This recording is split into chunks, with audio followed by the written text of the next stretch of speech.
Welcome to AI Snacks with Romy and Robbie, an AI literacy podcast. I am Anastassia, founder and CEO of AI Edutainment, a company bringing knowledge and understanding of AI and robotics into 1 million families and 100,000 companies worldwide. Today, we are taking AI to the Nordics, and my guest is Marion. She works in digitization, data analytics, and artificial intelligence, and currently she is serving as a vice president of insights and analytics at Strawberry in Oslo. Strawberry is a large hospitality and investment group.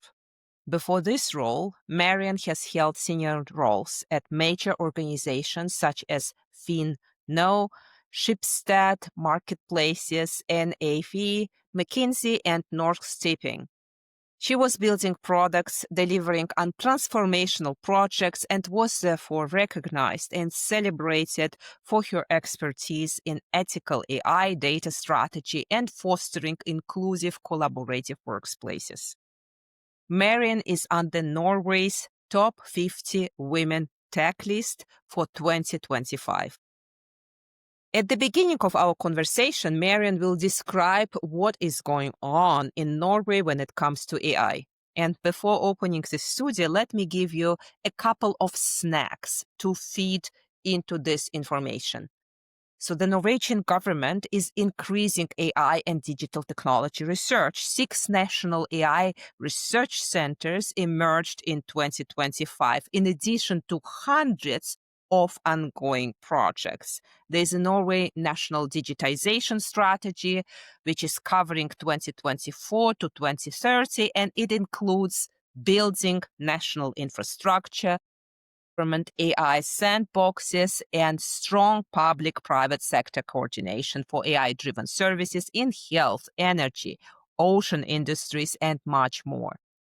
Cities like Oslo lead the way in AI adoption for public services, using AI for efficiency, citizen engagement, and administrative automation. And there is a government-baked AI factory with the supercomputer Olivia, and it was launched in 2025 to make AI accessible to research, industry, and the public sector. Norway supports the implementation of the European AI Act, focusing on risk-based AI governance and high standards for transparency, fairness, and human oversight, especially for high-impact industries. And we will learn today how Norway implements its own LLM, which is tailored to Norwegian language. So a lot to discuss, and let me now open the studio to Marion. Marion, thank you so much. I'm so thrilled to welcome you on AI Snacks. Welcome to my show. To set up the scene, you are residing in Norway. Could you please paint a picture? Norway is known for progressive digitization, but what are the most significant achievements? What are challenges you are seeing right now? What is the governmental policy? How much governmental investment is there to set up data and AI-centric programs? So anything which comes on top of your mind, please share it with us. Thanks, Anastasia. It's so nice to be with you today. Well, I think Norway is a fertile ground for AI, and there's 3 major reasons for that. First, we have a lot of digitalization, like it's a high digitalization in the country. Then we have very high trust in our institution. And then we have a good history of mathematics, actually. So we had pioneers like Harald and Svante. This one was in Sweden, but they worked collaboratively on machine learning in the 90s, especially in chemometrics, and that's where I did my PhD. And that gives like a very high level of mathematical understanding in the country. And then the trust into the institution is actually quite good for digitalization in general, but also for AI. So I worked at Schibsted. Schibsted is a big media company and marketplace, but now the part I want to talk about is more media. And they developed together with the university LLMs, their own. And if you think that it's like back 4 years ago, so when those LLM were really bad at Norwegian, for example. They were only performing in English. So they really started to work on their own LLM, and then they published it on the website, and you would get summaries of articles that were written by journalists. And then you will have the summary that will be generated by AI, obviously validated by a journalist. And that was kind of put in place, I think, 2-3 years ago already, which is amazing because that makes it that the whole population of Norway is used at seeing AI generated content since a very long time. This is wonderful, by the way, because I had someone from Japan on my podcast, and they were telling me, because, in a perception of the mass public, Japan is like the beacon of digital robotics, etc. But when it comes to AI applications, they don't even have the national LLM for Japanese. And Japanese Mhm. is a hugely complex language. Yeah. So it's interesting that Norway pivoted the way for a language which is not of the size of, let's say, English or French, to actually establish an LLM for everyone to use. Really great.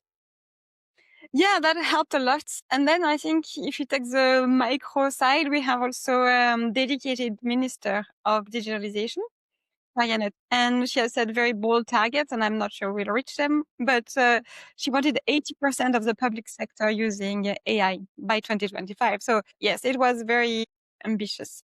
That's fantastic. And does it cascading, let's say, top down? So you have this national ambition, and then the companies are setting up targets, or how can I understand this? Well, I think it's give a direction, at least for the public sector. And that's so that's at the micro level. And then I think with this high digitalization rate, you also have people using ChatGPT in their everyday life. What I'm still thinking we're struggling with is, as in many countries and companies, is finding the real value from AI. Yeah. Because it's not because you know how to use a chatbot, and I'm not sure everybody knows how to use it well, that you get value. And Yes. then they started also to use it a lot in schools, and I think that's great. But I think we really need to. I was at a conference the other month where they discuss how they are using it, and that's very fascinating. To train people so you can just generate an application that will test your knowledge. So you will just ask to prep a test, and then you will get help. And I think that's great. But I'm thinking that we are still not sure how much should we use AI at school. How are we making sure that we are helping our children and they are not getting dumber, right? You have research about that also that is showing that using AI too much, people stop reasoning that well. So I think we are struggling as well as many other countries, and both in the corporate world and in the educational system and in the in the public sector. So, but at least we're trying to do something. And my applause to you and to your country and to your government. Frankly, this is a difficult one. And I believe only once we have the uniformal AI literacy across population, people will use AI with more sense and sensibility, and not just kind of, oh, here's something which is kind of talking, then let's explore it. And only when people understand this thing doesn't truly respond, and it's frozen in space, and it's just about shifting vectors in the semantical space, only then there might be different expectations. But then obviously you need to teach first this population, this is what you are facing. As for kids and adults, if you outsource writing to AI, you did not write this thing, so how can you learn?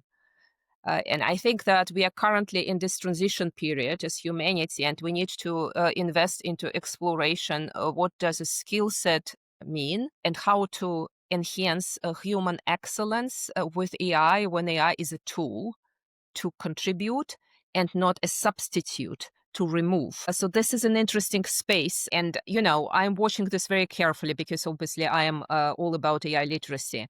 But let me ask you something. So from the first experiments and AI education, so another Nordic nation, Finland, they had a bold target to educate 2% of their entire population in AI.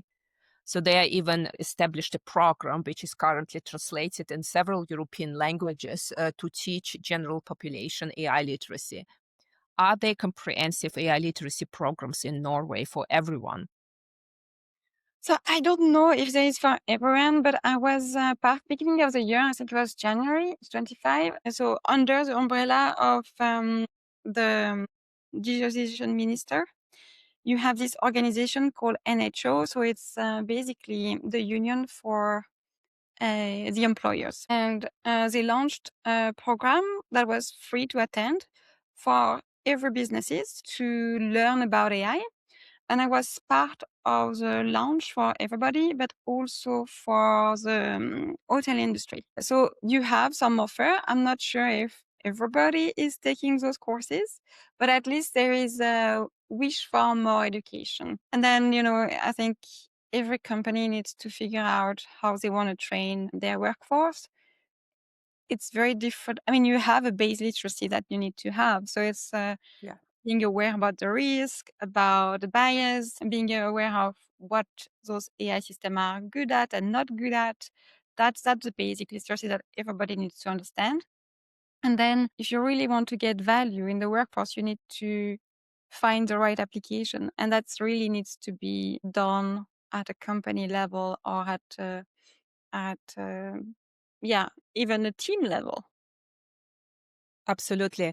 I am interested in one thing. What is the demographic profile of Norway? And I'm asking this because more or less the entire Europe is moving towards mass retirement or is already in mass retirement. So this decade, not the next one. And this will ultimately lead to the lack of adults in the workforce. It's not just we are lacking children, we are lacking adults. And this will then result in a decreased labor force. And we must automate, we must bring AI technologies and robotics into companies.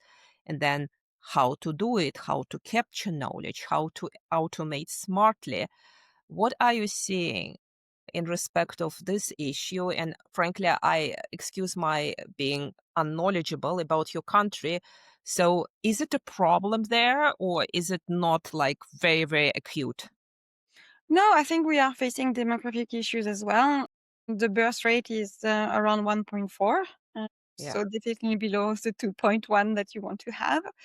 And then you have 90% of the population that is already older than 65 years old. This So is insane. This is a yeah, very big number.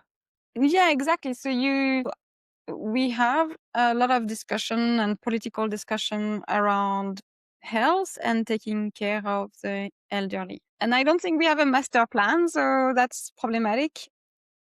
But I know that different administration have realized is that there will be a crisis. So the health personal commission decided that just hiring people will not be enough. So they are also looking a lot about automation.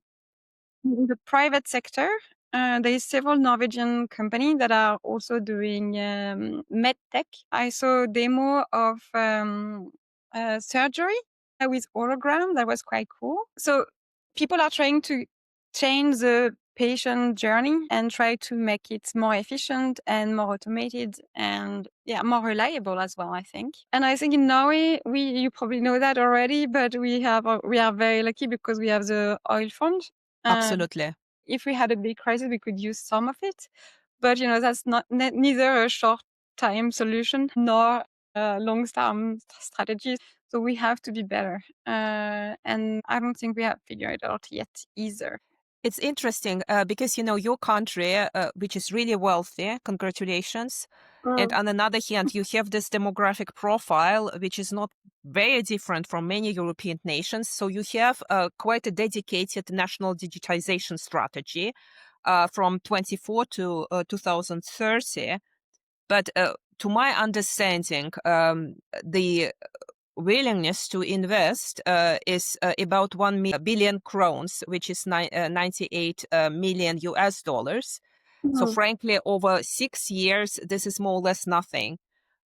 Comparing to China, of course, China is much, much bigger, but in 2017, they decided to invest 150 billion US dollars. Is it just a portion of public funds going into AI in data, or how can I understand this? No, I think you are correct. It's not very big. I think there is some hope that private sector will do their share in innovation.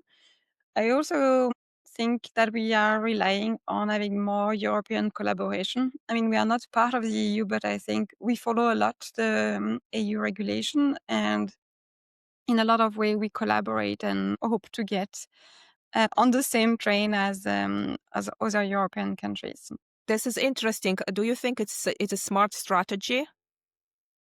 Yes, it's smart. I think it's a lot of money that you would need to have to be really good at AI. I think China is a bit different. China's it depends on which kind of technology we build upon, right? The US, they have very intensive models, while China went from much more low cost architecture. And if we were to win or try to win, we probably should look more towards the China setup so that it would be less expensive to build ourselves. But I'm not sure. Yeah, I think when you're I think in Europe in general, and maybe that's just my impression, but I think we look more towards the US than what China has been doing. You know, Country that is so small, that's not that smart. this is a tremendously interesting discussions, and obviously I don't have a crystal ball on this, but I've finished a blog just yesterday, which I will publish in January, about China. And I'm researching China since 2015. Certain costs are really hidden. They might not surface when they declare, or DeepSeek, $6 million US dollars. Nope. All investments into data, into preparing data before training the model and the building model, the data centers cost were not included into this number. So we can't really assess what is the real cost of the whole financial envelope. And on another hand, of course, China follows the open source, and then they might take it out and close and do some, let's say, customized setups.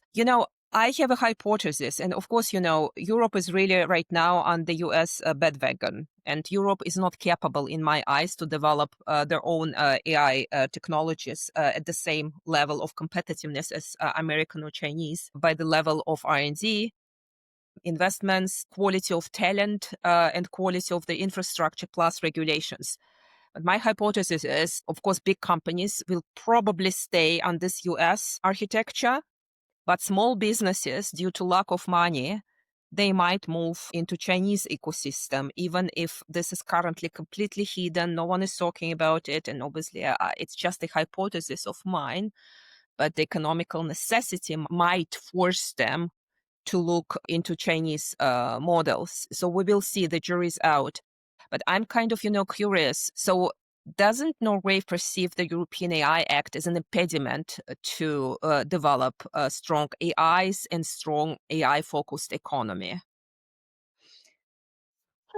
Well, you have different opinion in the country, obviously, but I think people in Norway are very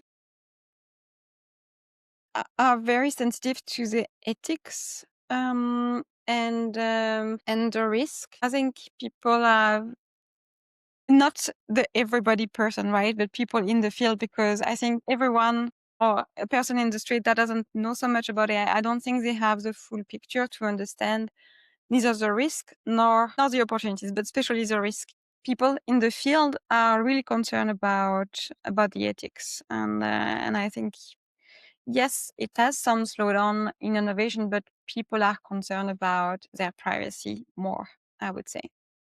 But I mean, if you just look into AI architectures, and most of the contemporary AIs, be it LLMs or other AIs, they are all based on deep learning paradigm. And I mean, deep learning based models, those artificial neural networks, they will always make mistakes and hallucinate.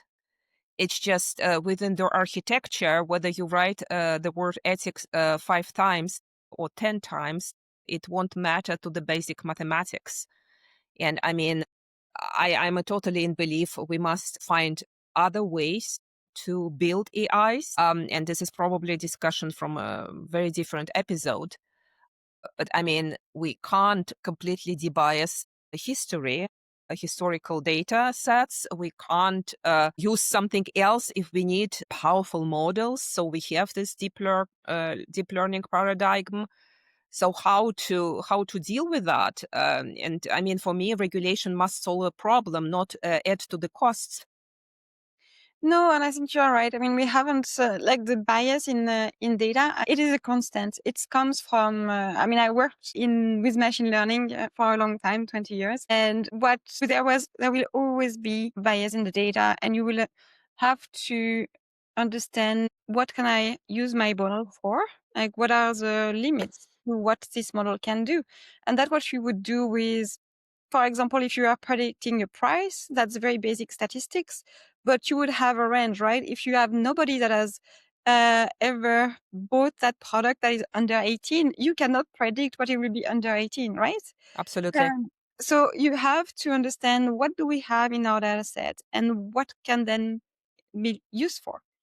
And I think we haven't solved it for regular machine learning, so we probably haven't solved it for genAI. The Yeah. addition in bias when you get genAI is the engineering layer, where you have someone coding and setting rules.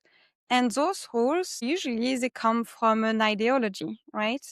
So if I believe that my model should be super inclusive and always have a specific representation of the population, then I will code that. If I don't believe in that, I will not put that as a rule. So I think we haven't solved the first problem, the data bias problem, and then we have added this engineering bias. So for me, I think it's important to try to understand and regulate what kind of requirement do we have around limitation of an application and making sure that it works properly in that domain that we have limited, and make sure that people don't use it for other outside of those limits that we have set. And also having some transparency around the engineering goals that we are putting into those tools, so that we are trying to figure out have we tried to solve any of those bias inside the tool or not. Yeah, without that, we are getting like founding fathers of the United States, which was the case at Alphabet or Google, when they tried to debias Gemini in Yeah. 2023, right? So it's kind of, it's simply difficult. But you have tons of experience. You've worked on data strategy in sectors from insurance to mobility and public services. So where do you see the most value for AI in real world applications, and where are teams most often tripped up? Yeah, I think so early in my career, I really worked with more advanced company. So I worked in insurance, for example. Insurance, they have data and analytics in their DNA. So it's very easy they are very mature. They were using big data model for a very long time. So when we transition to Gen AI, it's quite natural. And I think one of the best application I have seen in Norway is that you can take a picture of, if you have a car crash or you have a car accident, you can take a picture of your vehicle, the damage that is there, and it will be assessed automatically with image recognition and then fetching data from repair from before and so on. And then you will have a payout in your bank account almost in seconds. So that's crazy, and that's super efficient, both for a user and for businesses. But where we have been in every company I've been working with is struggling is when you don't have data quality, and data quality is really not something that people have been caring about for a very long time. Especially in less mature industry, I think it was like, just let's get stuff done. And without that deep understanding at the bottom that data quality will be your limiting factor. So yeah, I think the foundation is still the place where people are going to struggle and are struggling. So for me, it doesn't really matter if you want to be high tech and you are on Google using OpenAI or Gemini, which are very good models, but you don't have the right data to provide them to get value, then you are not going to go anywhere. Well, this is the golden sentence actually, because no data, no functionable AI. But could you please describe the most difficult AI implementation in your career? What was the most challenging part? How did you address it? Who was helping you? Maybe it's some human factor. Could you please talk about that? Yeah, I mean, in general, the most difficult task with getting people on board, they are not technical. Like, Yeah. if you are in a good setup, you have the data, you have the data scientist or the AI engineer, that's manageable. I think the most difficult part has always been the culture. So I worked in the public sector. I worked in Norsk Tipping, which is the national lottery of Norway.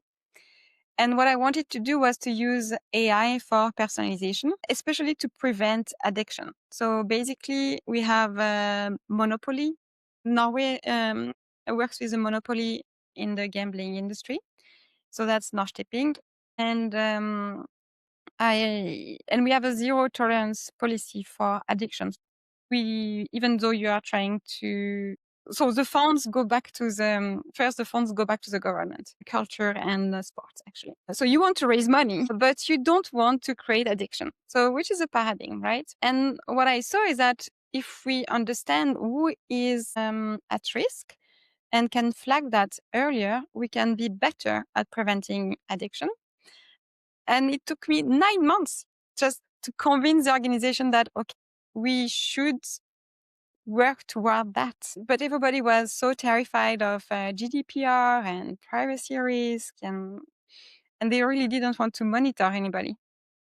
But I think the change of mindset was really to think about, well, we are not tracking people. Well, we are, but our goal is to care, right? We want to care and try to prevent that people at risk are pushed because we are not doing the personalization that you should do to not push too much gambling to them. So I think it's changing the mindset, making people understand the big picture, and that's a really buy-in and a shift of mindset instead of being scared of technology, but understanding what is possible and how it will help us in our goal. I mean, because that's a goal. It's so interesting what you said when we started our conversation about trust in governmental institutions. Mm, I mean, if I look into the Edelman barometer of world trust, trust is declining. I mean, it's like it's crazy. So no one is trusting governments. So mm. some people still trust the employer, but even this is declining. And this is something which is happening cross countries. So we're saying you have this advantage. Bravo, you could use it, right? But of course, it's always like thin ice. If you truly violate it, then this trust might evaporate. And on another hand, you were saying that Norwegians are quite good in mathematics. Bravo. So most people really can't even do basic, calculations in their heads when they are shopping for food in a supermarket. So how do you leverage those two as an advantage? Because, uh, trust, change management, organizational resistance, passive aggressiveness of people, fear towards technology, and because they believe we don't understand math, and this is something technical, it has to do with math. But on another hand, you have this advantage. So help me to understand how those two work together. Yeah. Well, when you have a lot of trust, you are much more willing to take risk, right? And believe that if you believe that the institution or your employer is on your side, you will adopt much more and be much more willing to change.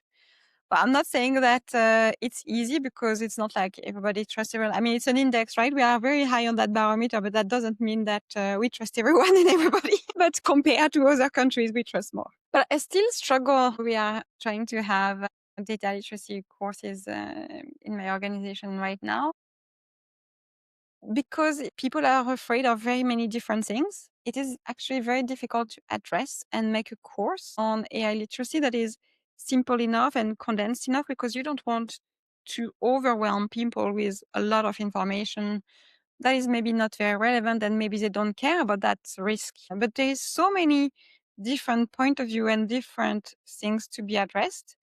So I'm trying to boil it down to the minimum, and I get a lot of feedback. And some people care about the bias that we just talked about. Some people care about job displacement risk. It's it's but if you try to show that what we are trying to do right now is to help you get back some free time and like take away the tasks that you really don't like or that you wish someone could have done for you a long time ago, let's start there. So I think it's always start with a good conversation about what are your pain points? What would you love to achieve? And sometimes it's completely unrealistic, but sometimes it's really good ideas. And then you can build up on that and see how can we then use AI to help you with that pain point. No, I mean, I think it's brilliant. Just stay human and realistic and down to earth, and then, you can really implement AI and build AI. My personal answer, I try to teach people about AI with edutainment, so education and entertainment. I write those Romy and Robbie series. It's like Winnie the Pooh, but Mhm. completely immersed in technology. And then, when I teach AI to MBAs, I spend, for example, 3 hours discussing the differences between brains in, biology, not just human brains, and AIs. And I'm telling a story. What does a nematode see? The most studied worm on Earth has in common with Roomba vacuum cleaner. It's the same algorithm, but then people get the picture, and then they remember the worm and the Roomba, and then they remember AI. Because if you just put mathematical equations on a slide, most people won't remember those if they are not mathematicians. But picture like a typical family, parents, teens, which might be out of schools in 3 to 4 years from now. What would you tell those parents about AI, robotics, and digitization? So, what would you tell them? Yeah, and it's actually a discussion I have at work because so I'm building this AI literacy program, and some people have kids and they take it and they're like, oh yeah, maybe I should show that to my kids because I really like that the fact that you talk about the risk and that you need to be staying in control and that they shouldn't just absorb everything the AI is saying, that they need to build their critical thinking and everything. So I would say exactly that to parents. Is like, that's a technology that is here, it's going to be part of our work life, that you want it or not. And you better try to understand how to use it to your advantage and how your children should use it to their advantage, and tell them that they have to stay in control, that they need to build that critical thinking because they can't trust everything. And I have kids myself, and sometimes I show them a picture and they, okay, this picture, it's not true. I think we were kind of lucky before when you could spot Photoshop images and be like, oh, that's not a true image, right? But now it's so difficult to know what is true and what is not, that you have to cross-reference. You have to really think like, is that real? Yeah. So yeah, I would say they can use the best of it, which is like getting things done a bit faster, as long as they understand what is their goal, what are their constraints, what do they want out of it. Otherwise, it's not gonna work. I think this is really down to earth and very pragmatic. So thank you for that. And I think we just need to educate the whole world about AI, whether people, let's say, are 65 or whether they are 15 or even 10, because this technology is with now, and to have an informed societal dialogue, people must know what they're talking about. So, kind of, put emotions out of this equation as much as you can. But there is one more thing that I tell people. I think it's super important that they know about the risk around their data and privacy. Like it's and it's everybody. It's not just kids. It's my colleagues at work, and I Yeah. tell them like, you just put a picture into Grok. That was very fun, but you know that they are using they will keep that picture, and it will be there forever. Which means that they might generate images that look like you in another country, in another setting, and in a completely different context that you intended. So the same warning that we give parents around social media, it should be the same and even more for AI, I think. But the largest risks in AI is cybersecurity. I mean, Anthropic published a paper in August 25 describing how Claude was used in attacks on 30 companies. 70 of those were very successful. Um, and this chatbot was really running the attacks for cyber criminals. So is it not the largest topic right now on our table when I compare, my picture being used by Gemini, which it probably is, right? Because I'm a searchable person at Google, or, the cyber potential. And what is the awareness about the cyber security side of the AI equation in Norway?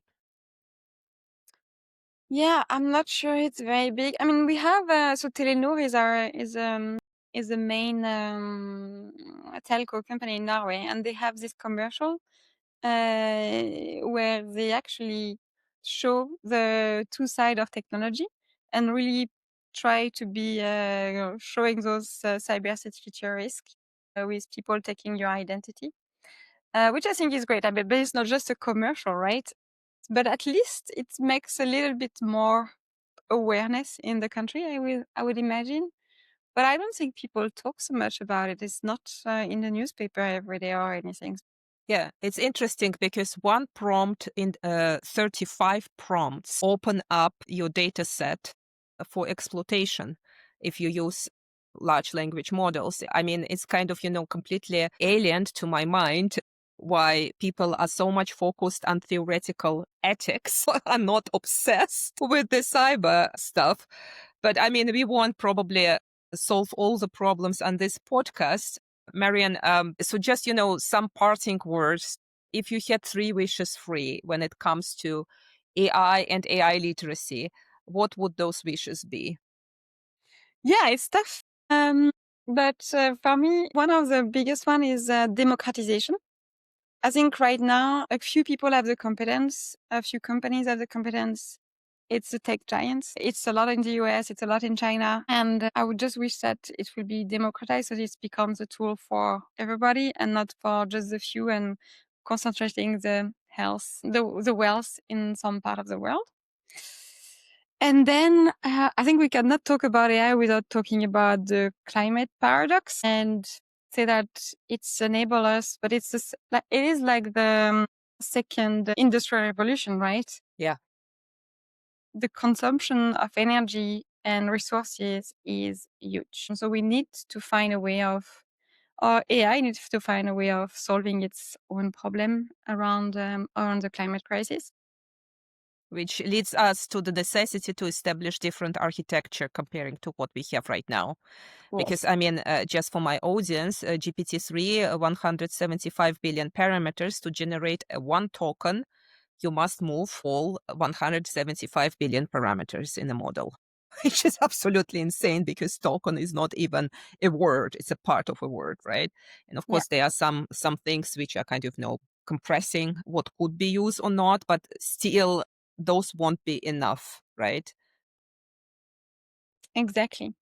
Yeah. And then my third wish, Yes. I think that would be more around connection and understanding. So I've been reflecting on this. For me, we are very different. Everybody is different. We see the world in very different ways. And I wish sometimes that I would be able to see the world from someone else's perspective because they would get their data and they will get their own thoughts. And then I will just see the world through their eyes. And for me personally, I would think about when my kids wake up and they want to tell me about a dream they have had, either a nightmare or a dream, just to understand what they have seen and how I could relate to it, because sometimes they don't have all the words to explain to me what it has been, or even if we have words, we understand them very differently. So I think there is a potential for AI to be a bridge, both between culture and generation, around at least maybe not collaborating all the time, but at least understanding each other a little bit better. So yeah. I mean, those are fantastic parting words. Thank you so much for your time. And So that was my AI snacks with Marion Loken. Thank you. Thanks a lot. Time to say goodbye for now. I absolutely loved how Marion was talking about AIs that would help us to see the world from a different perspective. And those AIs exist, and sometimes they are combined with video or virtual reality technologies. For example, AI point of view or POV video generators such as Media.io's AI POV tool, Story Shorts POV generator, Revit's POV generator create first-person videos where viewers experience events from a chosen character's perspective driven by text prompts or reference images. Then in terms of virtual reality, you have empathy training platforms such as Body Swaps, Skills VR, Vrelexia, and others, and they immerse users in scenarios like being a job candidate or neurodivergent learner or a person facing bias to build perspective taking and social skills. And this is why I love AI. You can't even imagine the full scope of what is possible and what can be done. So once again, time to say goodbye. This podcast is supported by listeners like you. There are 6,000 of us right now, and I am insanely grateful. In order to support this podcast, please go on Amazon.com or on my book website, romiandrobbie.ai, and buy a copy of Romy, Robbie, and the Secrets of Sleep, the first volume of the Romy and Robbie AI series for all of us. Thank you and see you next week.